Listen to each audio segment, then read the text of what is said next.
Hi. മറ്റൊരാളോട് നമുക്ക് ദേഷ്യം ഉണ്ടെങ്കിൽ നമുക്ക് ദേഷ്യം ഉള്ള ആൾക്ക് എന്തെങ്കിലും കുഴപ്പമുണ്ടോ? നിങ്ങൾ ചിന്തിച്ചിട്ടുണ്ടോ അതിനെപ്പറ്റി? പക, ദേഷ്യം, വെറുപ്പ്, ഈ പറയുന്ന സാധനങ്ങൾ അത് ഏറ്റവും കൂടുതൽ മാനസികമായിട്ടും ശാരീരികമായിട്ടും ബുദ്ധിമുട്ടിക്കുന്നത് ഒരിക്കലും നമുക്ക് മറ്റൊരാളുടെ വെറുപ്പുണ്ടാകുമ്പോൾ മറ്റൊരാളുടെ ഒരു വിധത്തിലും അത് ബാധിക്കാൻ പോകുന്നില്ല. മറ്റൊരാളുടെ ദേഷ്യവും വെറുപ്പോ കൊണ്ട് നടക്കുന്ന നമുക്കാണ് അതിൻ്റെ എല്ലാ തരത്തിലുള്ള ബുദ്ധിമുട്ടുകളും ഉണ്ടാവുന്നത്. നമുക്കത് സ്ട്രെസ് ഉണ്ടാക്കും, നമ്മുടെ മൈൻഡ് ഡിസ്റ്റർബ് ആക്കും. ആ ഒരാൾ ചിലപ്പോൾ അതൊന്നും അറിയുന്ന പോലും ഉണ്ടാവില്ല.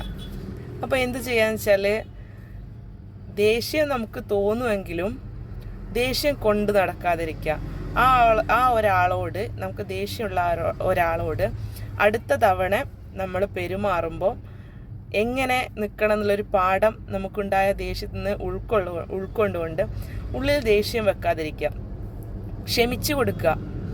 നമ്മളെ ഭാഗത്ത് എന്തെങ്കിലും സംഭവിച്ചതാണെങ്കിൽ സോറി പറയാനും മറ്റൊരാൾ നമ്മളോട് ചെയ്ത കാര്യത്തിൽ ക്ഷമിച്ചു കൊടുക്കുകയും ചെയ്താൽ നമ്മളെ മൈൻഡ് റിലാക്സ് ആയിരിക്കും.